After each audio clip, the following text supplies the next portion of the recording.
Bandar dan kurir narkotika dengan barang bukti 13 kg sabu-sabu lolos dari hukuman mati usai Majelis Hakim Pengadilan Negeri Lubuk Linggau memutuskan terdakwa dengan hukuman penjara seumur hidup.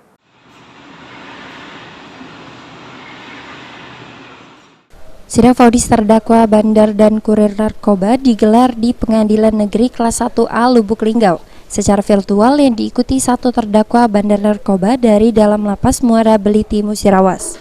Dalam sidang tersebut, Ketua Majelis Hakim Ferry Irawan membacakan putusan kepada terdakwa NC yang ketangkap karena perkara narkoba 13 kg sabu lolos dari hukuman mati. Kuasa hukum terdakwa Edward Anthony mengaku bersyukur kliennya lepas dari jeratan hukuman mati dan akan pikir-pikir untuk mengambil keputusan selanjutnya. Ucap syukurlah, ya sudah cukup melelahkan sidang ini kan sudah cukup lama. Biasa dengan putusan seumur hidup ini kita berharap keluarga juga bisa menerima dan kita mungkin tadi masih mikir sebanding atau menerima ya. Sebelumnya terdakwa NC dituntut seumur hidup oleh JPU karena barang bukti yang ditemukan mencapai 13 kg lebih serta 2.200 butir pil ekstasi.